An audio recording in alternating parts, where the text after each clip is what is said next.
Well, hi, and thanks for joining me here in my shop while we go the next step with this little radio, which is to change out I think every one of these paper wax capacitors in it. And somewhere there's a filter capacitor, isn't there, sticking up here? No, you know what?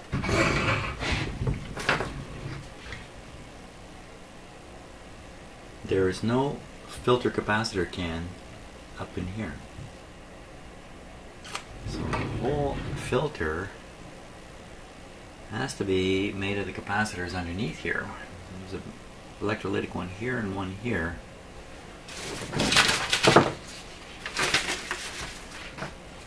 That's just a little surprise. Yeah, there is no big capacitor can. There's a 10 and a 20, a 10 and a 20.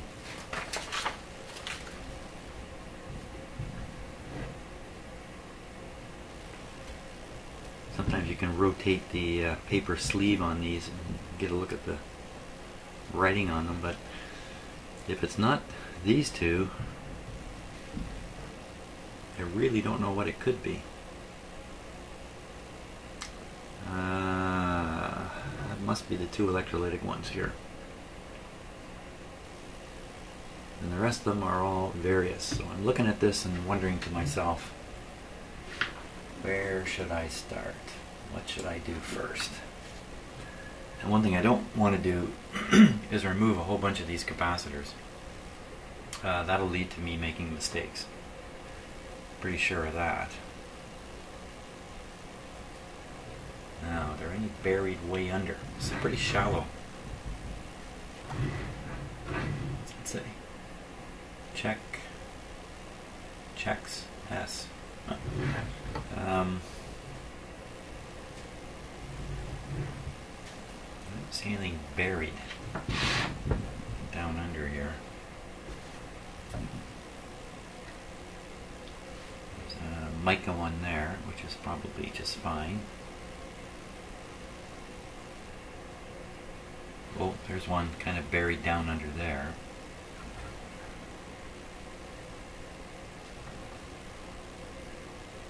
Sometimes, seeing is a function of how long you look at something. So I'm going to give this just a little extra long look here.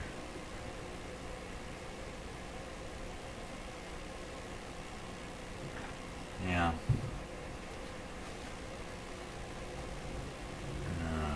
Wow. Well, I don't see any rational really start and end point here. I might as well just kind of start at the top and work my way down. I mean, it's the only logical approach I can come up with. So that being the case, now these two are connected to the same point here.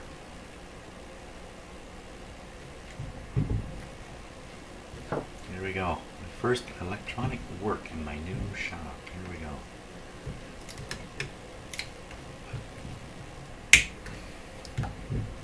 I'm just going to nip one end. And this one here.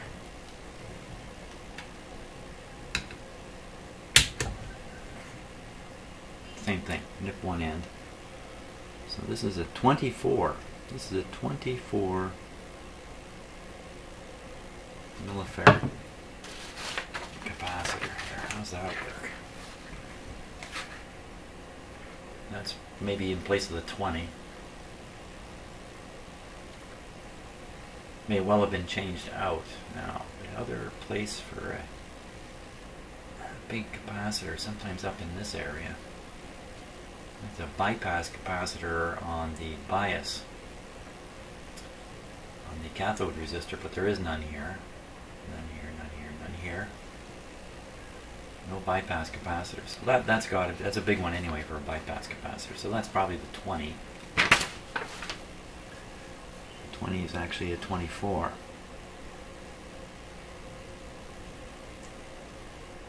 And this guy here is a .005.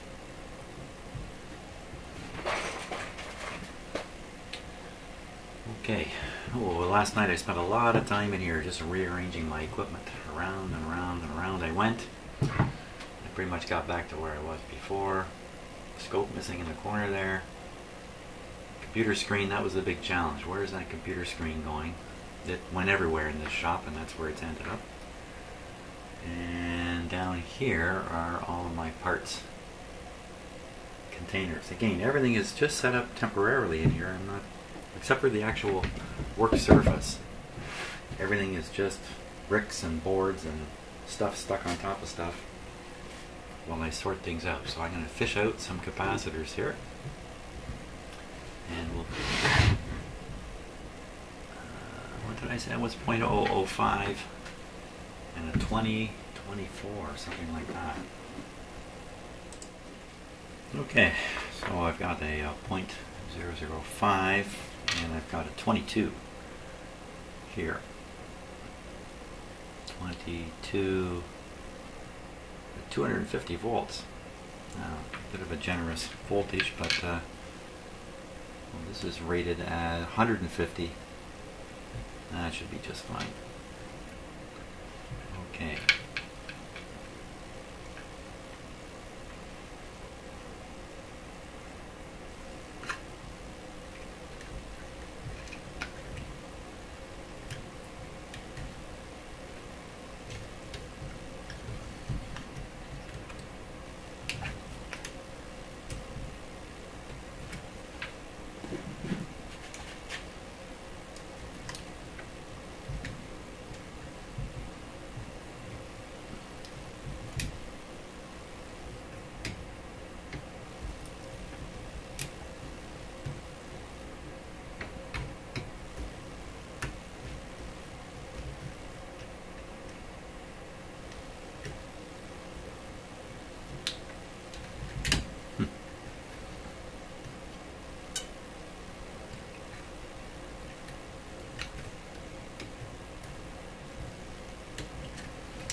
Positive end.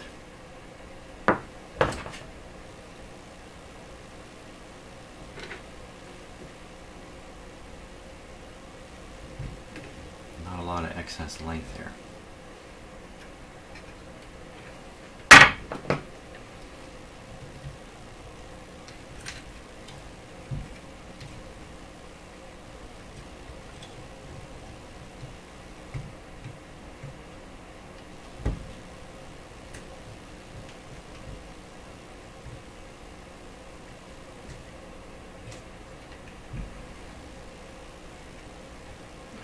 How that other one went.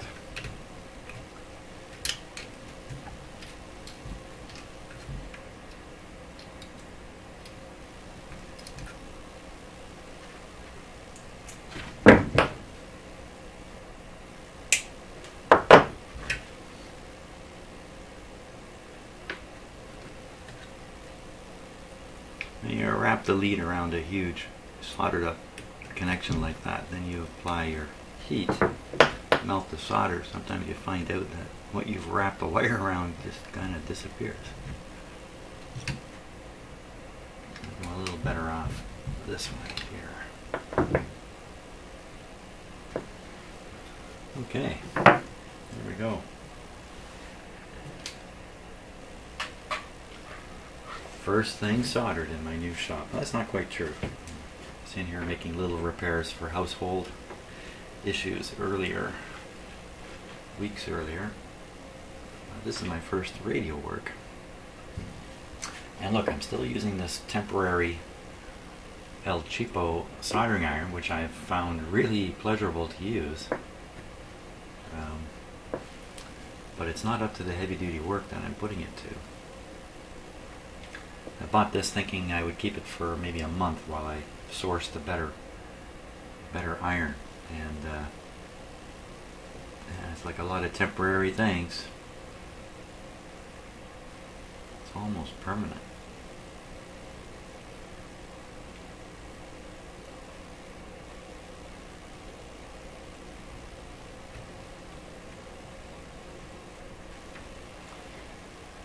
There we go. Let's double check the polarity. Negative, positive, positive, good. Okay. Bring this guy over here.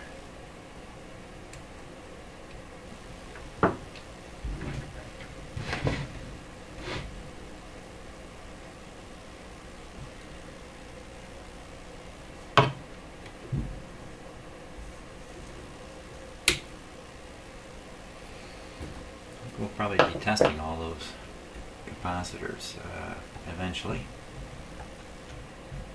Look, I gotta change this one. This one's connection. Wow. Really packed in radio here. Oh my, is that it going all the way over to here?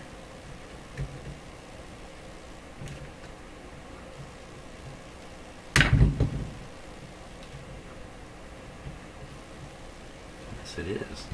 Wow, so this capacitor is actually connected way over here. God, they've run the wire there, eh?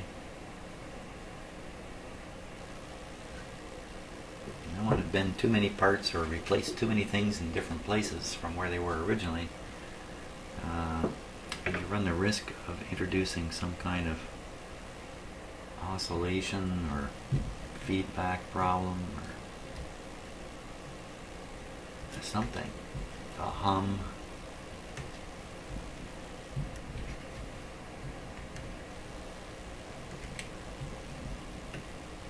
I did get that little speech about going around a big soldered up lug here with a piece of wire, but that's exactly what I'm doing down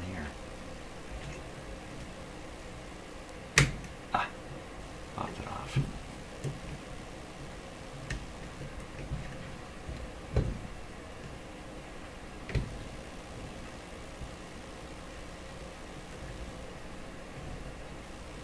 Pretty good.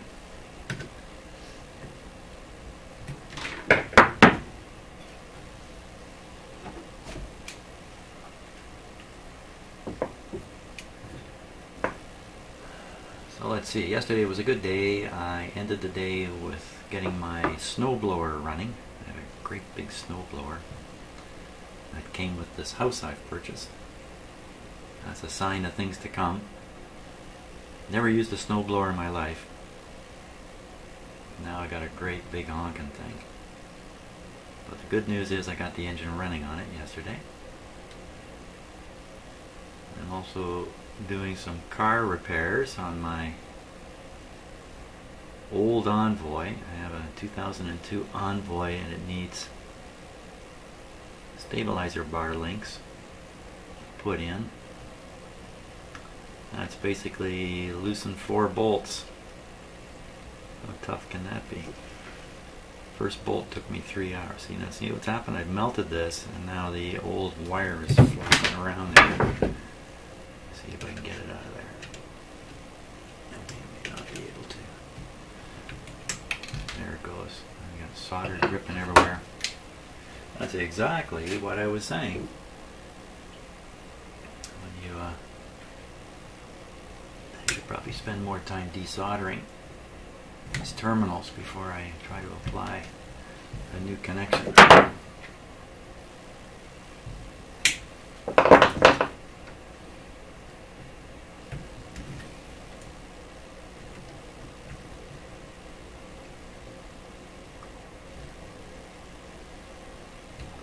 Okay, that's going to go good. So while I'm doing this work here in my shop, I'm thinking about the arrangement of parts, equipment, and tools, bench space, camera angles, microphone positions,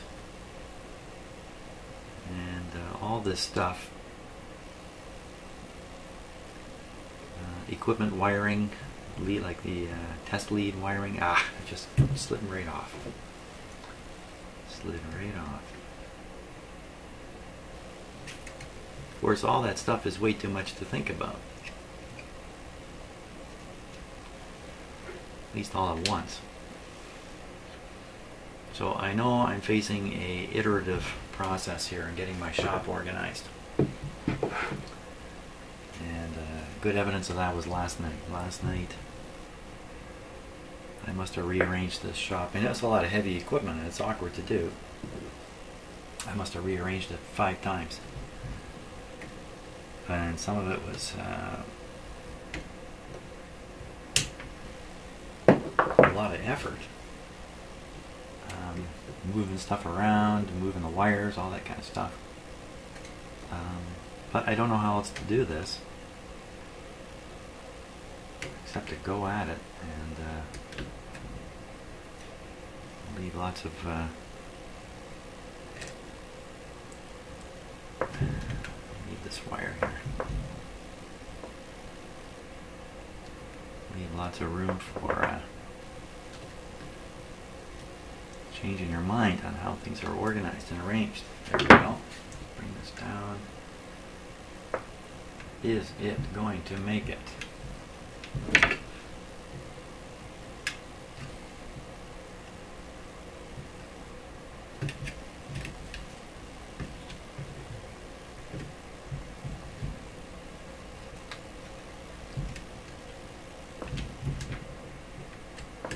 I don't think so. I wasn't counting on that. Thought I did a quick measurement of this, didn't I? It looked pretty good.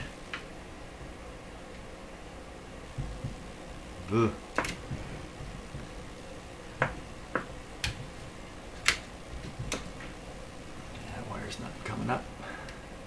Look at that. Oh, oh, so close.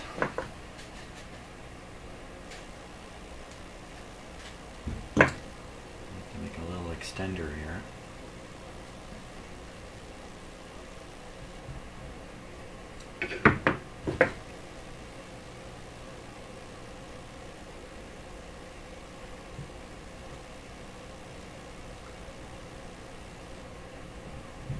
So hopefully I got some of the sound problems corrected. You should be hearing stereo with a fairly good volume, and you should be hearing, and I wish you weren't, but I'm pretty sure you are. I think I can solder that like that. Computer cooling fans running, and I think you're hearing a very mild hum, a buzzy hum, very mild. That's as good as I could get it for now. Just realized I got my microphones. I had them up on soft supports to try to stop the bench noise from being conducted right into them, because it's just laying on the bench essentially. And lost that during the great shuffle. Now I realize they're just sitting on the bench, so you may be hearing lots of bench noise here.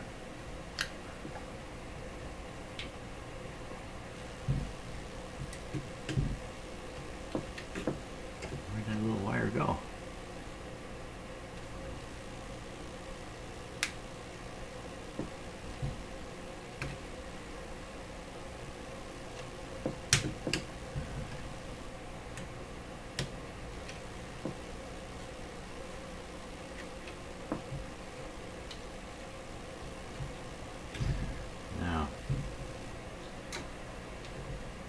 Good chance when I solder the other end of this little jumper wire, it's going to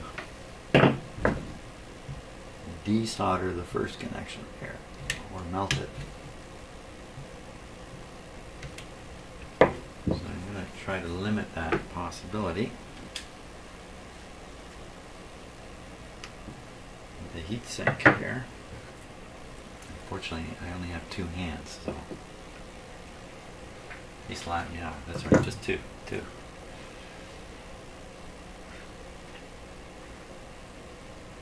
Well, this particular soldering iron, when I'm not using it, I set it down, I turn it off. It is so fast heating that that's actually practical. Okay, let me get a grip of the wire here. That's my heat sink. I don't think I'm going to get enough solder on it this way.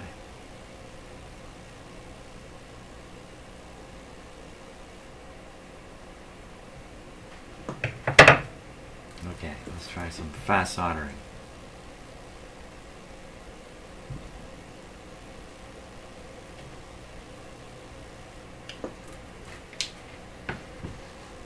It's not very pretty.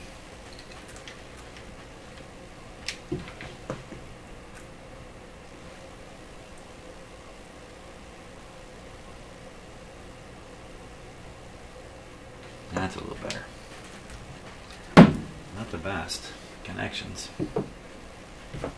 But it will do. You can see the space starting to open up in the chassis from replacing big parts with smaller ones.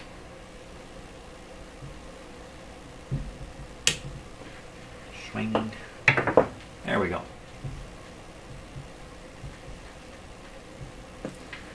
Two capacitors, 1, 2, 3, 4, 5, 6, 7, hidden one, 8, more to go.